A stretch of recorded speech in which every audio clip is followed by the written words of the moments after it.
sound.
Okay, let's get this show on the road here. Get a little bit started. Welcome to A Journey Through My Brain. I am your host, Paul. Turn down the volume in my headset so I don't have to listen to myself talking. Well, I am here once again. Seems to be every couple weeks I'm able to get here live. However, you're right, it's not Thursday like I like to be here. It is Friday. Had other family issues come up, other family matters, so I decided, hell, we're going to come and be live on Friday instead. I didn't want to skip today or this week because I skipped last week because I had things going on. But it seems like I'm consistently putting out a show every 2 weeks now, which I guess isn't such a bad idea. I think we'll survive, and as I grow and continue to build on this, hopefully I'll get to be a little more frequently, maybe every week, maybe not. We'll see where it takes us.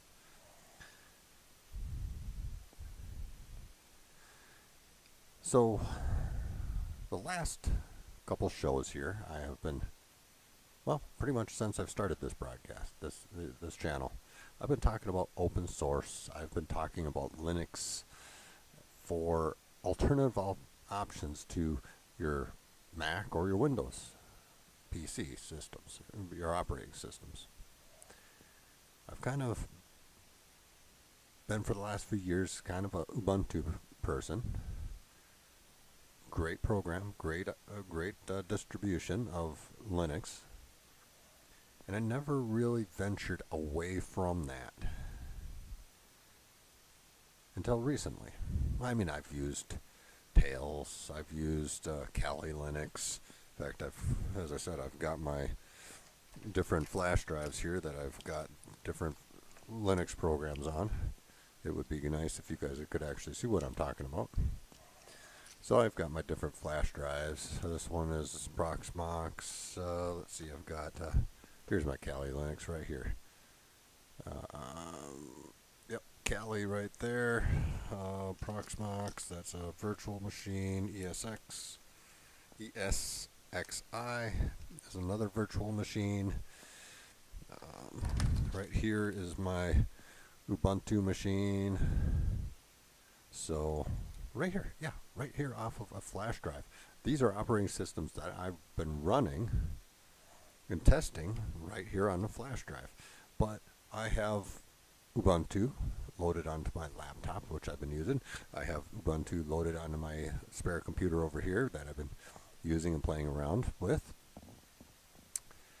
But I've heard so much in the past, the past month or so that I've been doing this. I've been hearing so much about this other distribution called Mint Linux. A Mint distribution. I'm like, what's that all about? So I decided to venture in and take a look at it. And lo and behold, one of the reasons I wasn't on last week, because my computer over here decided to, Windows got too big for it. Too many updates, too many automatic updates that I couldn't control. Nice thing about Linux distributions, you decide when to make updates and what to update. But I couldn't control my Windows updates. Now I love using my video software on Windows. I have a program called vMix I purchased a while back, and I've been using that for pretty much bulk of my live video work and some of my not so live video work, because it makes mixing pretty easy. But I have that. That's a Windows machine. That is specifically designed for a Windows computer. But lo and behold, before my broadcast, my computer said, no, we're not running anymore because you don't have any more disk space. 0 disk space. In fact, my system was crashing. I couldn't open programs. And that was with a 100 gig hard drive in my gaming computer here. Windows was too big with it. I had taken out programs that I would have liked to use on the computer. I had taken them all because I'm like, this isn't working. This isn't going to work. I already knew that prior to my system crashing. So I had it stripped down as far as I could go. And it was still not working. In fact, right here is my Windows operating system, that 100 gig operating system that I was telling you about. Yes, I preserved my Windows system. In fact, I'm going to buy a bigger stick here. This is a M2 drive. And yeah, 100 gigs.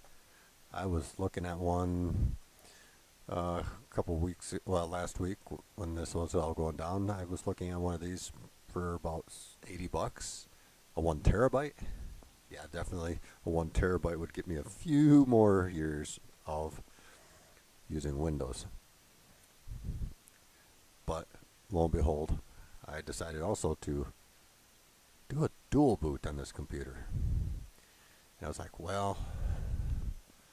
with a dual boot, I can actually use Linux on a good computer, good high-speed computer, and get a feel for it, play around with it, see where it goes. A little bit better than I had been before on my laptop or anything like this. So I decided, you know what, I'm going to take a SSD drive. In fact, an SSD drive pretty much like this one right here. Same exact drive. Put that in my computer. Loaded Mint Linux onto my computer. And I was blown away. So Mint Linux ran off of a 16 gig flash drive, where Windows wasn't even operating off of a 100 gig flash drive. But now I moved my Mint distribution up to a 1 terabyte drive. Now, with the speed of my computer is a gaming computer. I use it for video production. So it's a high-speed computer.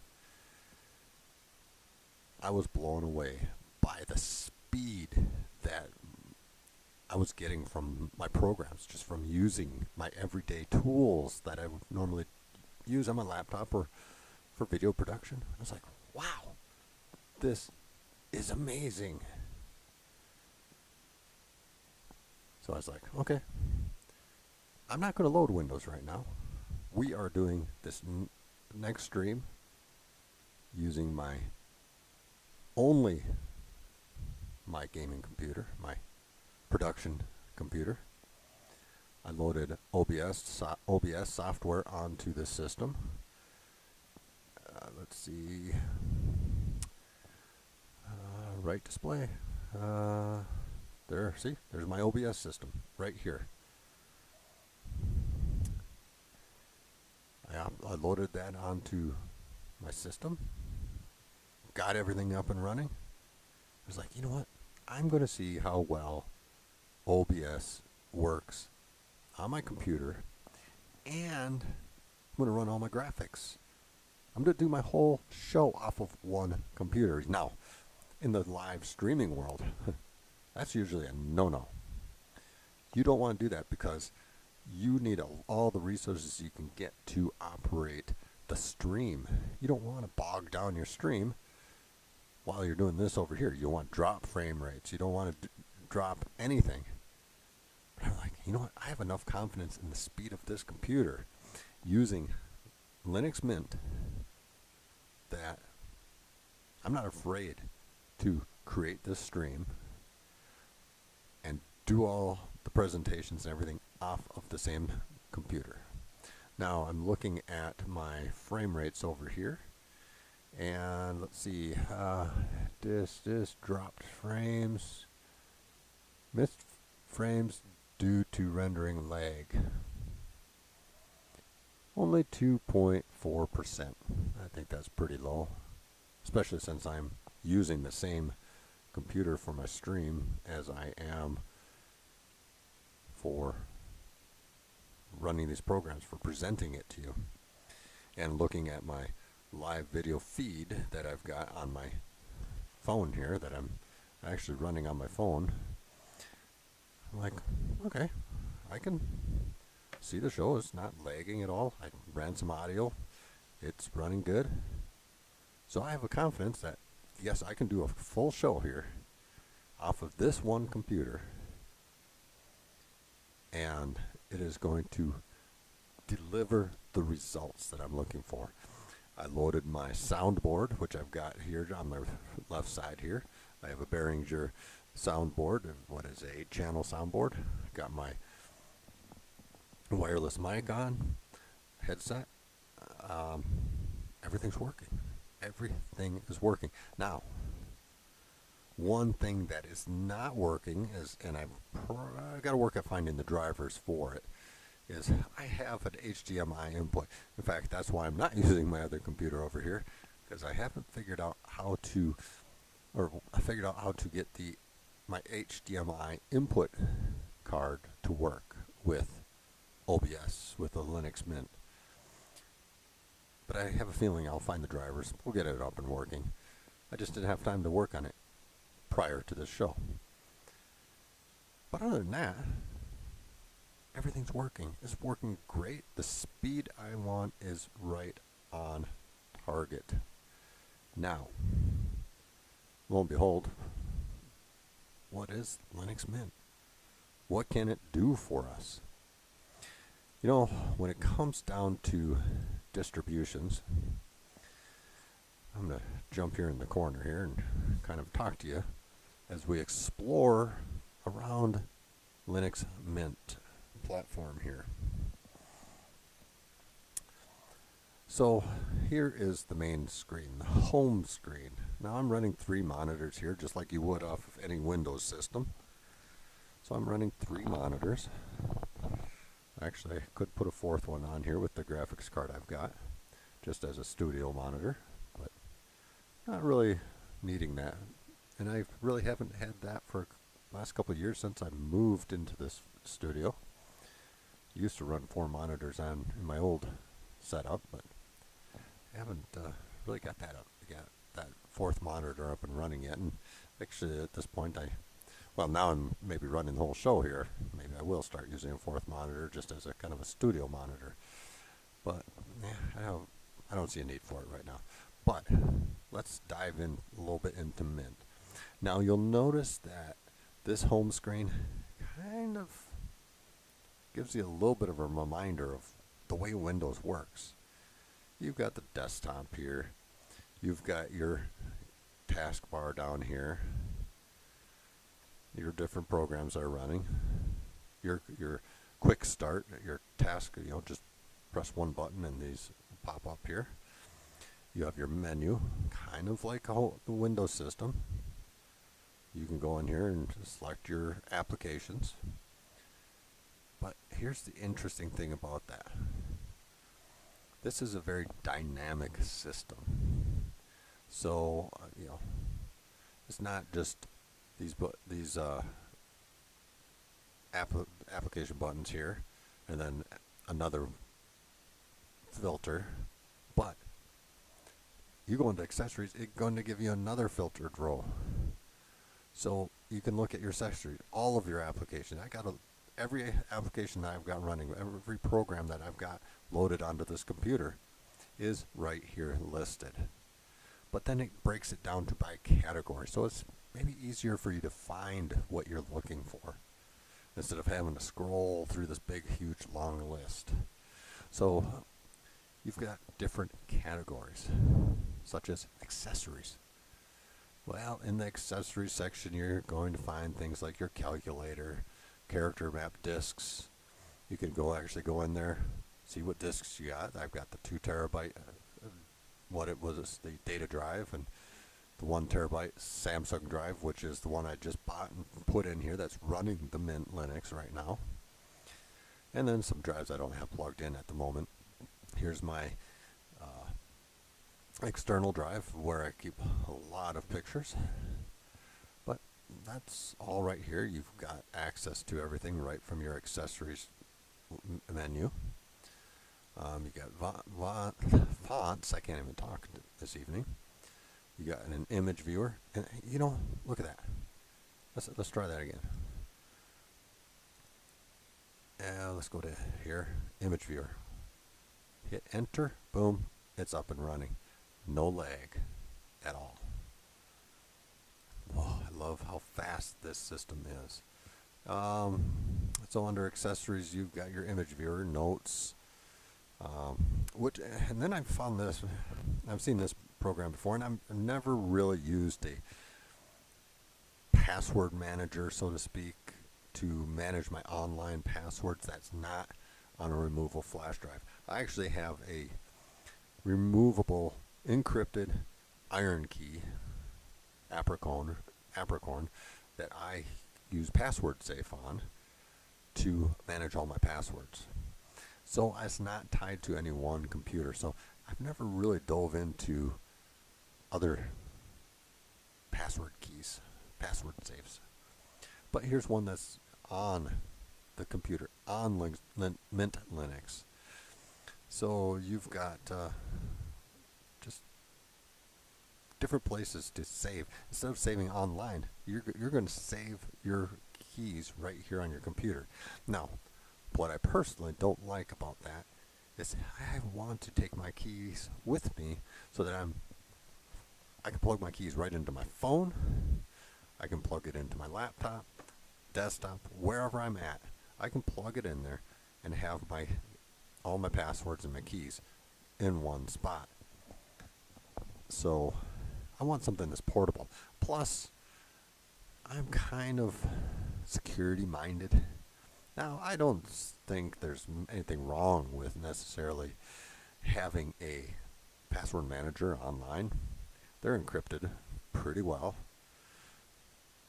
I just want that little extra comfort of knowing that even if somebody hacks into my computer and hacks into the account manager that manages all my passwords, they're not going to get into it because my passwords are offline.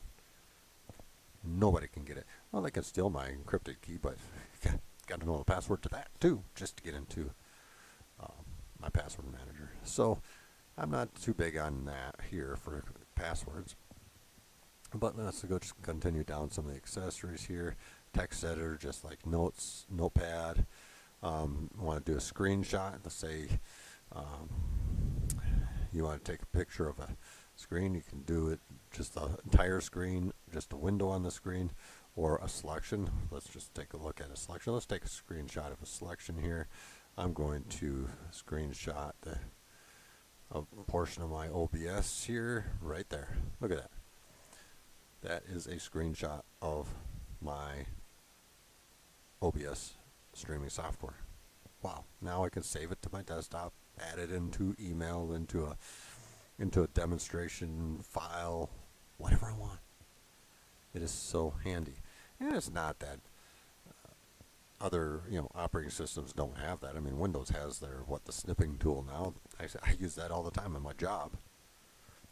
But these are just little features that I like about Mint Linux that kind of gives it the little edge. Something that gives me a little bit more capabilities than just what Windows is going to give me. All right. As I said, okay, there's your accessories. Got a lot of them.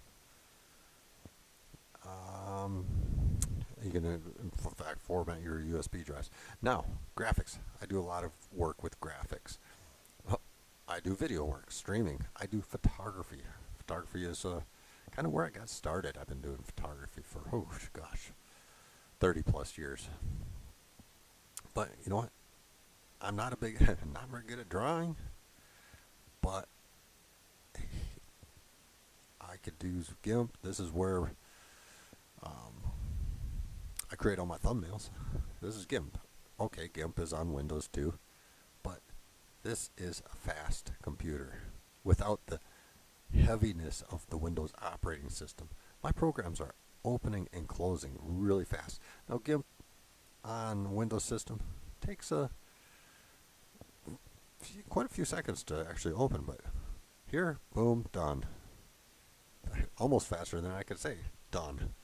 It's up and running, and I can go in there and just open up a file and actually just start working with it. I've got other graphics. I haven't used Pix before, but it's literally just just looking at my pictures, just a picture viewer, another picture viewer basically. And then I have now I loaded on here my graphics. Oh, the Raw Therapy. Yep, that's another one I use for my photos.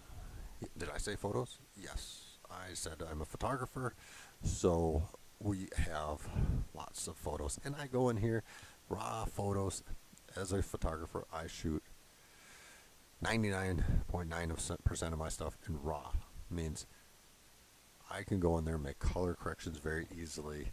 And you know what? I can easily do that with this computer running my stream. I can go in here and not feel like I'm going to slow my computer down by editing photos. In fact, if I open this up, here's a shot of Savannah looking from the Riverwalk in Savannah, Georgia. Was out very early one morning, just as the sun was coming up, looked across the river there, and it's like, lo and behold, the sun was just starting to come up behind the convention center, Savannah, Georgia. So, great picture, I feel. So I go ahead, and if I wanted to edit this picture, it's just really easy. I can just click a button, boom, done. I can change saturations, I can add a little more, I can play with my graphs here, and just kind of play around with it, and then reset. So I like to use Raw Therapy to edit all of my photos. In fact, all my good photos here are edited in Raw Therapy. Here's another one. This is another Savannah, Georgia one. Come on. Here we go. Happened to be walking around town, saw the Sixpence Pub in Savannah, Georgia. Thought, this is great. Great spot. Now, nice little orange cone there in the picture. Kind of throws it off a little bit, but you know what? It's not a bad picture, I don't think. In fact, one of my more favorite pictures of Savannah, aside from the sunsets that I got. But, just nice early morning picture. As I said, it's really easy to go in here, edit. Ooh, don't like that edit. Now I can actually go in here and say, let's reset that. I like that dark. I'm a kind of a dark theme person. So very easy to edit my photos. You can add a little more saturation, take it away. Oops, not enough. Want it back? Boom. Ready to go. So GIMP is another program I really love using, and it is super fast using Mint Linux on this computer because, as I said, Mint Linux is only using probably about 16 gigs of my hard drive here. Very little bit compared to a 1 terabyte hard drive. As we go down the list here, we do have Brave, the Brave browser, which I use on pretty much everything, my phone, my laptop, my desktops. Brave is a very secure browser. A lot of network security, internet security people will say, Brave is a pretty secure browser. It gets rid of a lot of your pop-ups. It gets, kind of blocks that spyware, blocks a lot of things that you're just going to come through on the browser. It can block a lot of ads too. So we got that. We got a chat fixture right here I've never used. I don't have a lot of people that I would chat with necessarily. These are built in. These are connectors so that I could, use my phone to play on my computer remotely, from across the room or whatever. As long as I'm on the same network, I can actually have a mouse feature that's on my phone, and I can click on my applications, run a slideshow, different things like that. So I have used this in the past. Thunderbird Mail, very popular mail system where you can load your Gmail, your different Yahoo Mail if you're still using that. You can add your personal domain emails if you want, and it just kind of collects everything in one spot. What I don't like about Thunderbird or some of these is they're not, it's on this computer. What if I want to access that stuff when I'm not on this computer? Well, I haven't found a really good workaround on that. So I don't use email manager either. I kind of use the native applications that those email sources are built into. Office applications. This comes built in. LibreOffice is built into Mint Linux. It's not saying that Libre is the best Office suite out there, because there are other ones, and this is compatible with a lot of Microsoft programs, Microsoft Office programs. However, there's some things that just don't work the same as when you're crossing from LibreOffice to Microsoft, or from Microsoft to LibreOffice. There's a few things that are different that maybe not be so compatible. And if you found a different Office program, it might work a little bit better. And I know there are some out there, I can't think of anything right off the top of my head, but I use LibreOffice on my laptop. I use it on my desktops. I think I actually have it loaded on my phone too. So it's a very good program. You have your database, just like Microsoft Access. You have your spreadsheet. You have a drawing program. Impress is your PowerPoint program. If you want to put math equations into your presentation stuff, here's the Easy Writer for that. And then your Word type program, LibreOffice Word Writer. So it's just like your Microsoft Word. Really never used the calendar here. This is kind of a generic way to start up the, kind of like a dashboard, I think. So here's like a dashboard.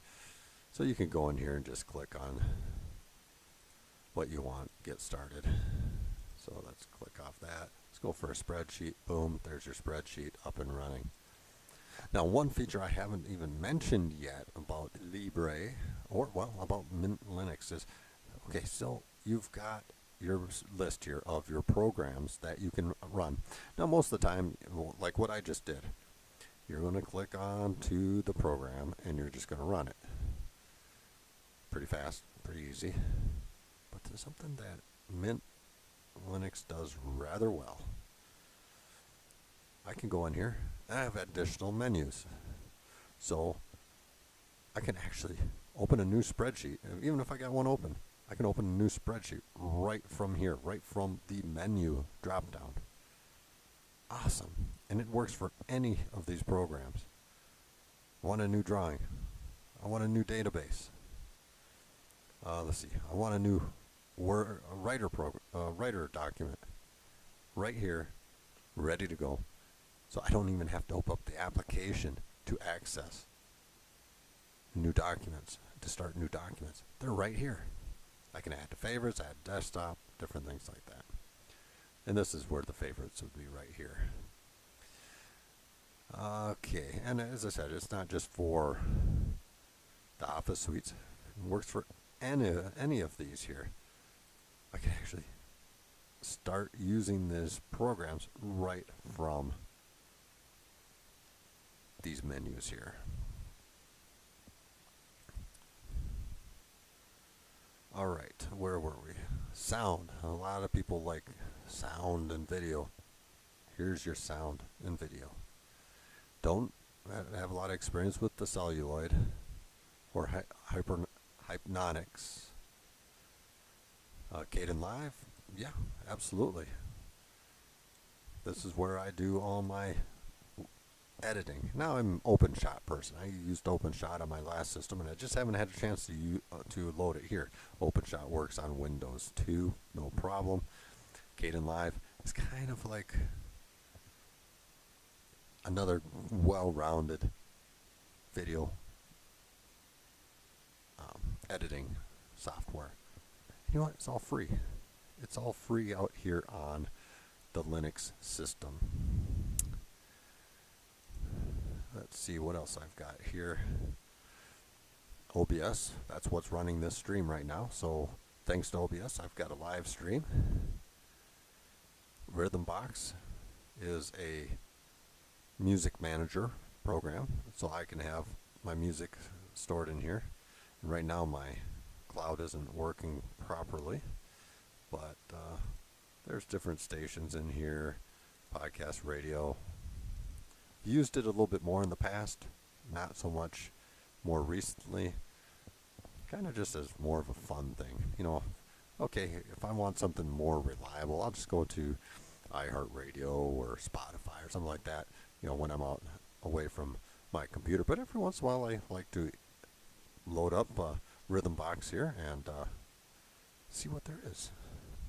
Now I can load all my podcasts on here. I used to do that, put all my podcasts on here, so as I watched them, I'd check them off, and they'd automatically load into here from the podcasts I follow.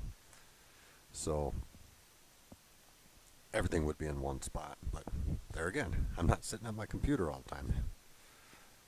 It just doesn't work so well for me, but it is an available option. So if you like to have your music here in one spot, it's a great place to have it.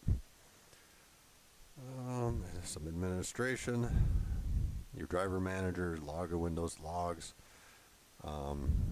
Here's my password safe that I use all the time. These are, like for example, here's a system monitor, and it likes to jump around to different windows from the ones I'm planning on. But here, processes that are running right now. May seem like a lot, but hey, I'm running a stream here too. Here's a graphical view of my processes, my resources, how all my CPUs are doing, how my network is. Nice and strong network. For my upload, upload speed, nice and strong at 329 kilobits per second. So a really good high speed stream. This isn't just on my basic internet service. I got a really good internet service here. Let's see what else. And then, as I said, and then I got my preferences. Can change my backgrounds like I just showed you a few minutes ago. I can go in here and make sure my date and time is, my Bluetooth manager, different extensions, configure my firewalls, different things like that. So there's so many different things that I can access right here from my menu. Where was I going to go? Okay, so Audacity, I like using Audacity. Let me see if I can load Audacity on here. 'Cause that is another music program. If you wanted to get into editing, and I'm going to get into a music show here because there, I want to dive more into different sound effects, kind of create my own music, so to speak, or my own effects for my videos here. So I can add a little bit more life, a little more zip to these videos. Um, Let me see.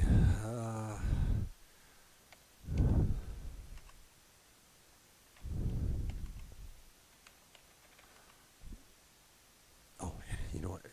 Where was that? Under the preferences, I can go in here and was it under display? Yeah, I can go into my display and boom, apply.